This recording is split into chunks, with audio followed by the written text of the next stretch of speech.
We are now joined by Ian Nip, who is going to talk to us about Polari, the secret gay language of the 1950s and 1960s. After the presentation, Ian will be answering questions, so please remember to type your questions in the Q&A box. So we say it is Bona to Vada, your dolly old eek, Ian, and over to you.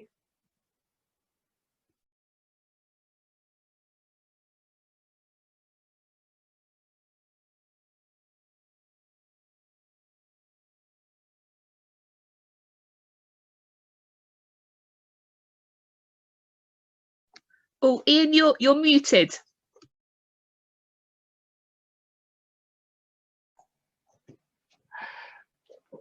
I'll start again.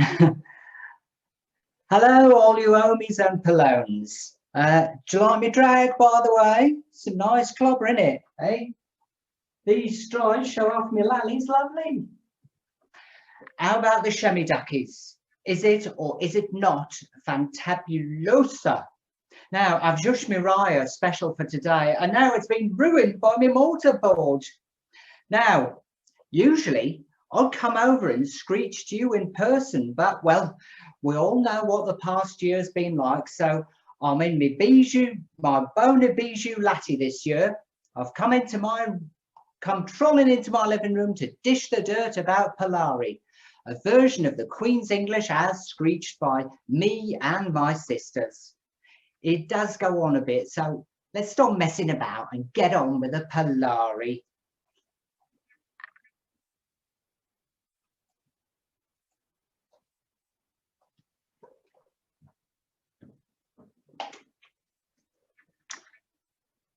So, have you ever described something as naff? Have you been to a pub and had a bevy? Are you wearing your best clobber today? Obviously not. If you have, you've spoken a little bit of Polari. A lot of this talk is drawn from Paul Baker's book on the subject, Polari, the Lost Language of Gay Men. It's out of print, but you might be able to borrow it from your local library. It's very expensive if you want to get it on eBay. Now, there will be some naughty themes, some adult themes, and some naughty language, in which case I do not expect to hear any tittering. Right, time for a bijou history lesson. Subject, the 1950s and 60s. Just over 50 years ago, loving the wrong person could make you a criminal. Homosexuality was illegal, and hundreds and thousands of men feared blackmail or even arrest by overzealous police wanting easy convictions. Homosexuality was a taboo subject. Many people didn't even know what it was because they'd never heard anyone talk about it. 4 years ago, we celebrated the 1967 Sexual Offences Act in England and Wales, which decriminalised homosexual acts between two men over 21 years of age in private.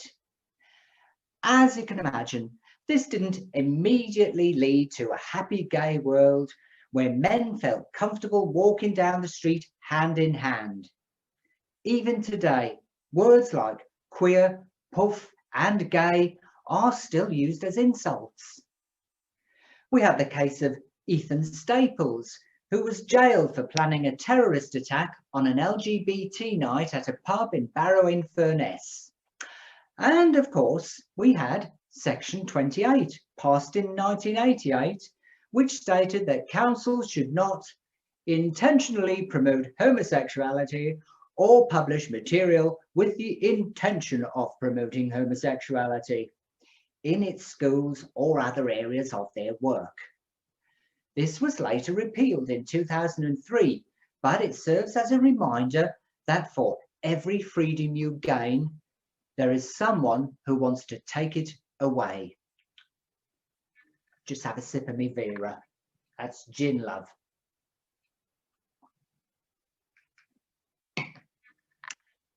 As part of the celebrations, a service at a Church of England theological college called Westcott House in Cambridge was conducted in Polari. The service was held by trainee priests and it caused quite a bit of controversy. Now, is Polari actually a language? I've called it a secret gay language, but is it actually a language? It can be considered more of a dialect. In fact, Jonathan Green, in his article Pilari, published in Critical Quarterly in March 1997, says, Polari has never really been a proper language. It had no grammar or syntax of its own and relied without difficulty on recognised forms. Paul Baker, in his book on Polari, described it as a lexicon, a set of words, mainly nouns, verbs and adjectives, that could be used in place of English words. Take the example of Geordie. I'm going to do a short Geordie monologue. See how much you can understand. Wait, an awful kibble being a miner, man. I was doing the pit last week and I thought I'd share me bait with me mirror. War lass had made it was stotty cake. Yee, it was rock hard. I said, me mirror, hire a hammer over here. It'll help us break this up. You might have understood some of that, but I will translate. It's a hard job being a miner.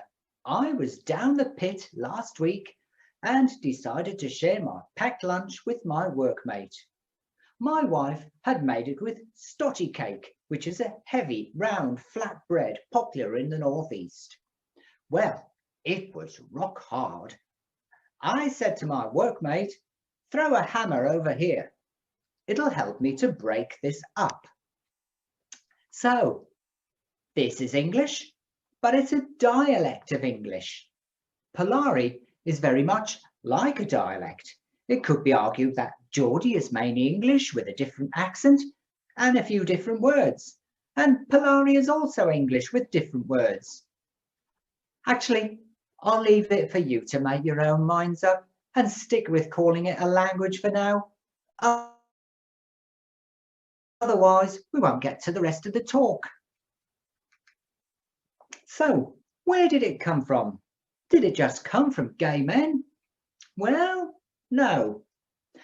Polari came from many places, many people. Its origins are difficult to trace because it was a spoken language, not a written one. Newspapers, magazines, books, they weren't published in Polari. There's not even a standard spelling of the word Polari. For comparison, even the 6 surviving authenticated signatures of William Shakespeare show different spellings. This also begs the question, what is proper Polari? I would argue that there's no such thing. We talk about the Queen's English as if it were the correct way to speak, as if accents and dialects like Geordie, Scouse, Yorkshire and Cockney are invalid, when really very few people speak the Queen's English. Anyway, enough of the Queen's English, back to some Queen's English, and whoosh, we're swishing back to the 16th century. Cant, sometimes known as Thieves' Cant, Peddler's French, or St. Giles's Greek, was a secret code language used by criminals in the 16th to 18th centuries, and which in itself probably came from the earlier Elizabethan pelting slang or poultry slang, which was mainly concerned with crime and had many words for criminal activities. By the early 18th century, the mollies emerged. Mollies were effeminate men who had sex with other men. There were clubs and taverns known as molly houses, where men would meet to socialise and make sexual contacts. This was at a time when homosexuality was illegal and heavily penalised. Therefore, the mollies were driven underground, mixing with criminals or being forced into their company in prison. This led to an overlap of cant and molly words. Cant and the mollies also used the word queer. It wasn't used to mean homosexual, but it was used in a pejorative way. So we had queer ken, meaning prison, which it's a sort of queer house. A ken is a house, used both in cant and by the mollies. Queer booze, meaning bad drink, and queer cull, meaning a fop or a fool. Some molly words and terms have survived into the present day. To pick up or be picked up is still quite common slang for finding sexual partners, usually in bars and clubs, but anywhere really. Trade a sexual partner is still used by some gay men. Trade isn't necessarily to do with prostitution. It's just someone you have sex with. Although it can equally apply to someone you have paid for sex. We also have rough trade, an outwardly heterosexual man who is TBH, to be had, sexually available. This has also survived and has been adapted as a bit of rough. Around this time, we also got the term rent. Rent was used from the early 18th century to refer to money exchange for criminal activity. This word gradually altered its meaning until it came into Polari as the word for a male prostitute. You may be more familiar with the term rent boy, which means the same thing. From the Italian, lingua franca literally means the language of the Franks, that is, French. Some lingua franca words seem to be related to Pilari, which I'll deal with soon, and Polari, such as barca for boat, barchi means sailor in Pilari, mangia for food, which becomes mangerie in Pilari, and bona vardia, all's well, which in Polari became bona vada, good looking. The term lingua franca has now come to mean a common language. So English and the others Italian, but both of them speak German, then German is their lingua franca. And if you're a gay man, Polari might be your lingua franca. Polari can be seen as a mongrel language, a cosmopolitan language, and the greatest use of Polari was in London, a cosmopolitan city. Consequently, Cockney rhyming slang gets a look in here, so we find bonnet, hair, on your Todd, which is on your own. We also had steamers, clients of prostitutes, and minces, eyes. Backslang is basically spelling a word backwards, then pronouncing it the way it's spelled. So we get Eson for nose, Ecaf for face, and Raya for hair. Over time, some of these words have had little tweaks or been shortened or even lengthened. So Eson gets lengthened and becomes Esong, and Ecaf gets shortened to Eek, as in how bona to vada your dolly old Eek again.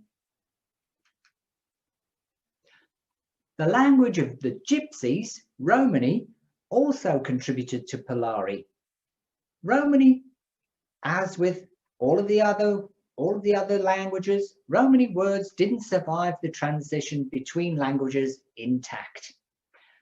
Buna became bona, wada meaning guard or take care became vada, meaning look or see. Chavi for girl and chavo for boy together became chavis, meaning children. One common thread is that, unlike lingua franca, which was used to aid communication between different groups of people, Romani and Polari were used to exclude outsiders. So here it comes. We come to Pilari. This is likely to have acted as a bridge between Kant and Polari. Up until the end of the 18th century, actors were a despised group, and for self-protection, they used a form of language known as Pilari. It was also used to some extent by circus people, who in turn had used words taken from back slang, rhyming slang, and gypsies. Strolling players and peddlers, known as cheapjacks, also mingled with showmen in fairgrounds. They used Pilari and added to it. It all gets very confusing.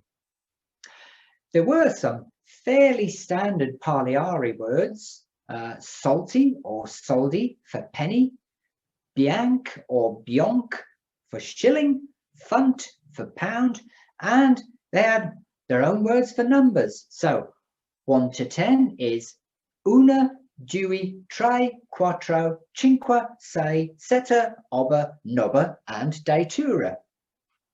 Sidney Lester, in his book Vardi the Polari, gives us this Pilari heavy conversation. What's the bottle, Carl? Dewey funt tre bionk datura soldi mezza. So the divvy is otter bionk nobba perun and tre mezza's back in the aris. Translated, this is, how much have we taken, pal?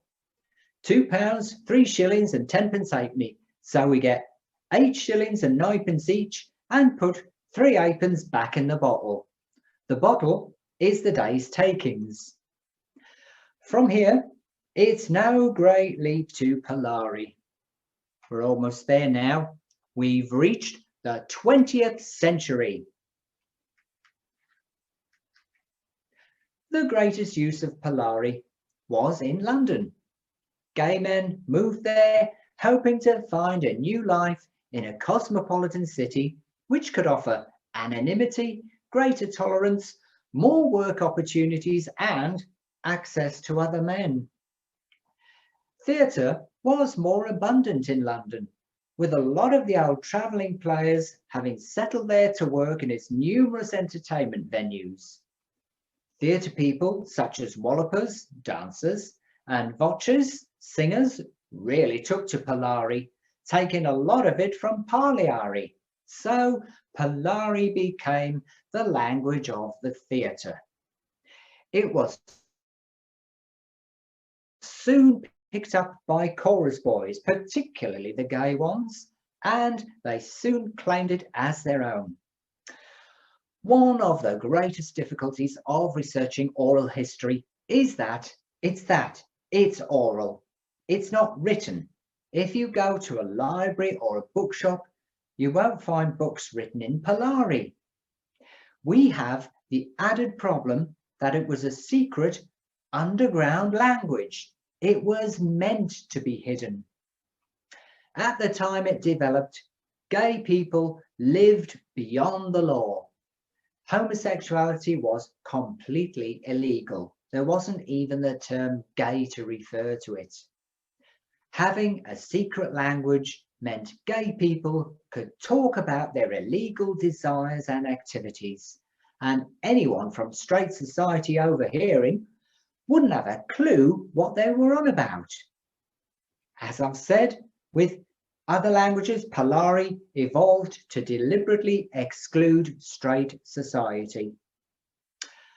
For documentary evidence, we need to look back to the 1960s and a radio show on the BBC's Light programme, which is now Radio 2, called Round the Horn. Starting life in 1957 as Beyond Our Ken, which ran until 1964, it was resurrected in 1965 as Round the Horn. even though it kept the same cast led by Kenneth Horne, it's more fondly remembered than Beyond Our Ken, mainly because of the new writing partnership of Barry Took and Marty Feldman, who gave the show a brisker pace. A highlight of the revamped show came in the form of a sketch featuring 2 new characters.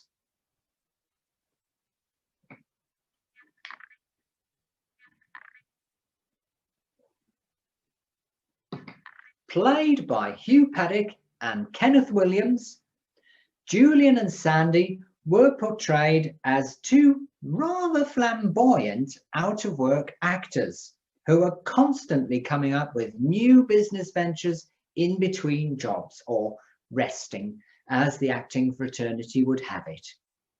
They were clearly unsuited to whichever new profession they had chosen, which provided some of the comedy. However, the real hilarity came from the high camp delivery of their lines, which made extensive use of Polari, set against protagonist Kenneth Horne's straight delivery of his lines. Mind you, the odd Polari word was dropped into his lines too, eliciting an "Ooh, isn't he bold?" from Sandy. Once Pilari had got going, it continued to grow as more people started to use it and more words got added to it. Many prostitutes hung around Piccadilly Circus, or the Dilly, in Pilari, where they would meet their clients or steamers. Male and female prostitutes formed an alliance, looking out for each other. As an interview on the documentary It's Not Unusual on BBC Two in 1997 pointed out, if the girls were caught with condoms, they'd be charged with prostitution. If the guys were caught with tins of Vaseline, they would also be charged with prostitution. So the girls carried the Vaseline and the boys carried the condoms. The strong Jewish community in London also contributed a number of words to Polari. So we got kosheromi, Jewish man, schwarzeromi, black man, shonk, to hit, vonka or schnozzle, nose, and nosh, oral sex. Yiddish theatre was very popular in the East End of London around the early 20th century, so theatre slang ended up being influenced by Yiddish. As I've said, the words used in Polari were used to exclude straight society to hide what gay people were talking about. Conversely, it was also used to bring like-minded people together, a way for them to recognise each other and make contact. Some other countries have something like Polari. Brazil, Turkey, South Africa and Indonesia certainly do, and Polari itself borrows from other languages. South Africa has a sort of linguistic apartheid, Gael being spoken by white Africans and isiNkomo being spoken by black Africans. Indonesia has 4 versions of its gay code. In English, we find a lot of regular words with the suffix et added to them. It comes from French and it modifies a word to make it mean something small, feminine, or even fake. So, for example, we've got kitchenette, which is a small kitchen, suffragette, an exponent of female suffrage, or leatherette, fake leather. In a sketch from Round the Horn entitled BONA Bijou Tourette, Sandy says, "If we drop Gordon a telegramette." Now, this suffix is a camp flourish, and rather than creating a true Polari word, it's used to polarify a standard English word. On one of my trips to Germany, I discovered the comic strips and graphic novels of Ralph Koenig, which use a lot of German gay slang. In German, the suffix schön indicates something small. Probably the easiest example to understand is the word Telefon, telephone, obviously. In Ralph Koenig's comics, this becomes Telefonchen, little telephone, giving it a camp flourish like et in Polari. Similarly, Kuss for kiss becomes Küsschen, little kiss. Now, the fact that I, with my okay but nowhere near perfect knowledge of German, can read and understand his comics, even with these non-standard German flourishes, without much difficulty, shows that gay slang certainly exists in Germany, but it doesn't prove that German has anything like Polari. Then again, it doesn't disprove it. Ralph Koenig would probably want his work to be accessible to a large audience. He's a comic artist by profession, it's not a hobby. So he wanted to be easily read, not totally impenetrable. We are a seafaring nation. Paul Baker and Joe Stanley's book, Hello Sailor, gives a fascinating insight into the lives of sea queens. And we've exported Polari to other English-speaking countries. There was an article in the International Journal of Lexicography published in 2010 called Trolling the Beat to Working the Soob, Changes in the Language of the Male Sex Worker in New Zealand. This lengthy article lists a number of influences on the language male sex workers have used, one of which was Pilari. It arrived in New Zealand in the 1950s and 60s with merchant navy seamen. Also in the 1960s, on Saturday nights, Radio New Zealand would broadcast Round the Horn. Of course, these sailors didn't only sail to New Zealand, and there is evidence of Polari cropping up in other English-speaking countries, such as Australia, South Africa, and the United States. As in the UK, it seems to have more or less died off from the 1970s onwards. Naff is a prime example of Polari entering popular culture. One school of thought says that NAF is an acronym for Not Available for Fucking, referring to American soldiers in Britain during the Second World War. Although the Polari terms TBH, to be had, and NTBH, not to be had already covered that. Others say it came from the French rien à faire, nothing to do. Despite the apparent decline of Polari, NAF remains as a very high-profile example of its infiltration into standard English. The phrase "naff off" was used in Billy Liar by Keith Waterhouse, published in 1959. And when the writers of the TV comedy series Porridge needed a fake swear word, they had the characters use the Polari word naff. However, instead of its original meaning of heterosexual or tasteless, it served as an alternative to the word fuck, a word which wasn't generally broadcast on TV then. So we heard the expression naff off, uttered liberally by Fletcher and his fellow inmates. Television has a great influence on language. Porridge was a hugely popular show, and naff off started to be used in everyday life. In fact, in 1982, at the badminton horse trials, when photographers took pictures of Princess Anne falling off a horse, she told them to naff off. So Polari had entered popular culture to an extent, but it had remained largely underground, as was its intention. So, what caused it to die out? As I've said, it didn't happen overnight, but the Sexual Offences Act made some gay people a bit more bold. Organisations such as the Campaign for Homosexual Equality and the Gay Liberation Front started to be more upfront in their campaigning.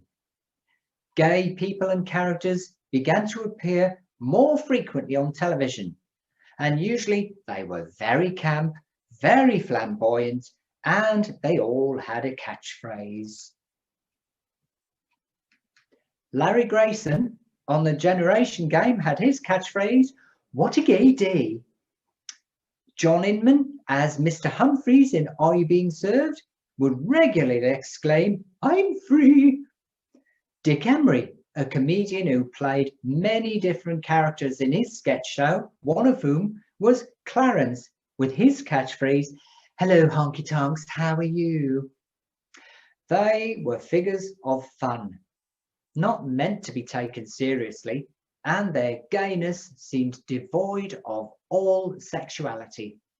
They were safe, neutered, sexless stereotypes. Anyone perceived to be gay in the 1970s would often get one of these catchphrases thrown at them as an insult. The stereotype of the camp, effeminate gay man was resented by a lot of gay men who wanted to be seen as normal. In the 1980s, this intensified as more gay men came out of the closet. In gay pubs and clubs at the time, you would see the phenomenon of the clone. Very butch-looking men with short hair, big moustaches, check shirts and jeans. I didn't do that very convincingly, did I? Some people would argue it was drag, dressing up as a parody of a man, abandoning one stereotype and creating another. Anyway, Polari, which was usually spoken in a very camp manner, was seen as undesirable as Larry Grayson and the like. Younger people coming onto the gay scene didn't feel they had any need for a secret language, although, as there were a very limited number of gay venues, different age groups would be there and vestiges of Pilari lingered. I remember hearing words such as chicken, which I was described as then, meaning a young, attractive man. Yes, it was a long time ago. And affair, meaning boyfriend or partner. As a lot of younger people didn't want to associate with older people, they, just like the youth of today, didn't want to talk like them. It appeared that Pilari was dying with the older people who spoke it.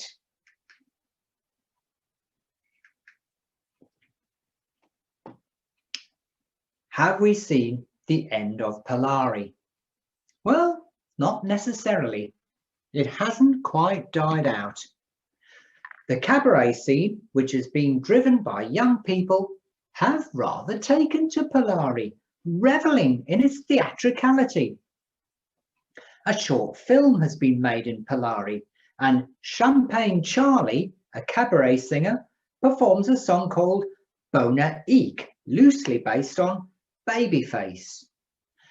The Irish singer Gavin Friday is friends with the drag queen Mr. Pussy, Ireland's misleading lady, and wrote a song about her in 1995 containing the lines, "Nanti, no Nanti, Nanti Pilari, vada oni, you silly cow."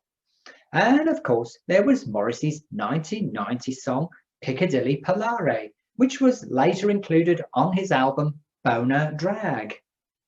There's also a small amount of Pilari dialogue in the 1998 films Love is the Devil about Francis Bacon and Velvet Goldmine about glam rock in the 1970s, Oh, and if you can see it now, last Christmas, Sky broadcast the film Roald and Beatrix, featuring a cameo from Bill Bailey as the bona fide gent, a train driver who speaks entirely in Polari.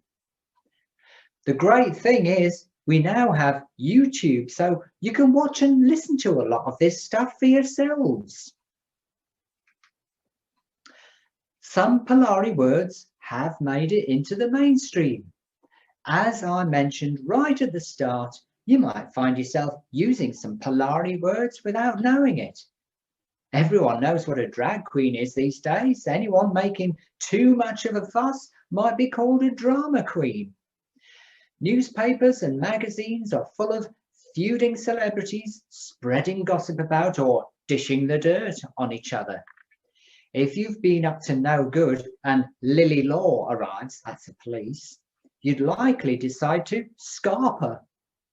If you investigate further, you'll find a lot of words still in use which have their origins in Polari, and here are just a few.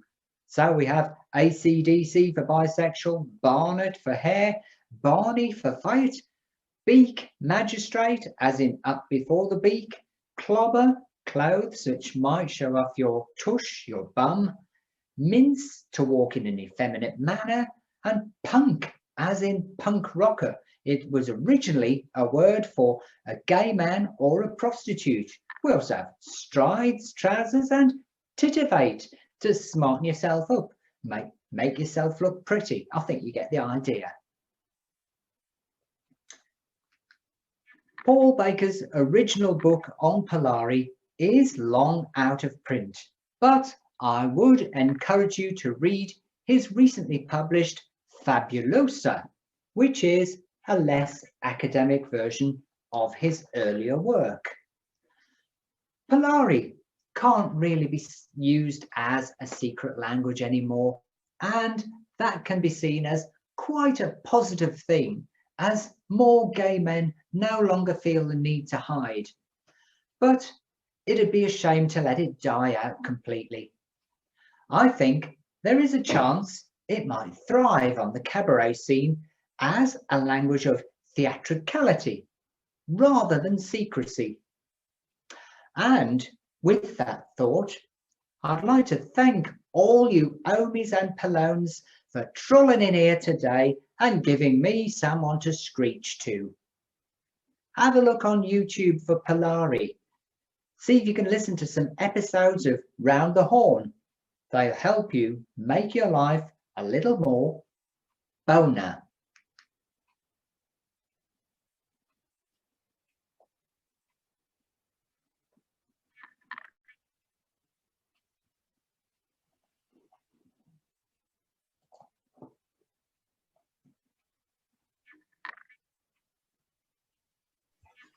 So we've just had some questions for you, Ian. Thank you for that presentation, and delighted to learn that titivate is a Polari word as well. I used that so much that the teenagers banned me from using it again because they thought that other people might misinterpret what I was saying. So Jasmine's going to field the questions from the audience and ask them to you. Okay, so the first question is, what got you interested in Polari first? Well, it's a straight. I'm me now, by the way. I'm not in character anymore. It's a strange one because I was sort of around it as it was dying off, because I came out in the early 1980s, and obviously I go to gay pubs and clubs, and there are all these funny little expressions that people used, and I didn't really understand what they meant. You know, like I said, I was referred to as a chicken, and to be honest, I sort of pushed all that away. I was one of those young people who didn't want to speak like the older people. Also, I think there's a lot of, if you've watched It's the Sin, there's a lot of that sort of self-hatred in that as well. You know, those people were sort of unapologetically gay, and I sort of was embarrassed a bit by all that. But to be honest, after that, you know, I grew up a bit, and I didn't really think about it much again until I was sort of listening to old episodes of Round the Horn, which I did actually remember from childhood. You know, I was born in the early 1960s, so I would hear it on the radio. You know, the radio was on a lot more in those days, and it wasn't just tuned to music channels. So I would hear Round the Horn, but also I would hear the repeats later on, because they did get repeated. And I just found them so much funnier the second time around. And I didn't realize, I sort of just came across it by chance on reading something on the internet that was called Polari, these strange sort of terms that they were using. And I just got really interested in that. And then, actually, it was only a few years ago, I was talking to some of my colleagues at work about it, and they said, oh, you should do a talk about it for LGBT History Month. I said, I'm not doing that. And anyway, I got bullied into it, more or less. And so that's when I started to research it a bit more. And one of my newer colleagues, actually, his friend was at university with Dr. Paul Baker, who's written several books on Polari. So that's really how I got interested in it. Thank you. The next question is, do you think some of the slang associated with RuPaul's Drag Race counts as Polari? They were thinking of spill the tea being similar to dish the dirt. Yeah, I think it's some of it, like dish the dirt, is definitely Polari. Spill the beans, I think that came from Shakespeare, if I remember correctly, as a lot of phrases did. I think also they're sort of making up their own Polari. I must admit, I'm not a big fan of Drag Race. I like Drag Race UK. I think the queens on there are so much funnier. So I haven't watched a lot of it, but yeah, it's like I said before about Pilari. Is there such a thing as proper Polari? I would say no. It's a language which, you know, feel free to add to, because English itself has been added to over the years. You know, I mean, we don't talk about a maiden with mutual comeliness anymore, you know, like Geoffrey Chaucer did. Language evolves. Language is always going to evolve. It's never going to stop evolving.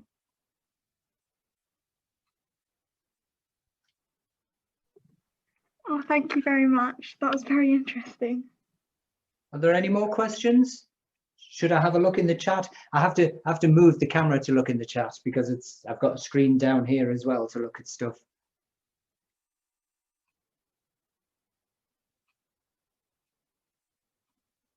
Oh, it's all gone quiet. I don't think there are any questions right now. Okay, right. Well, thank you very much. Thank you. And thanks to everyone who's come today. It was great hearing Rico just before me. That was quite an eye-opener, actually. Thank you. Wonderful, thank you. We give you a virtual round of applause.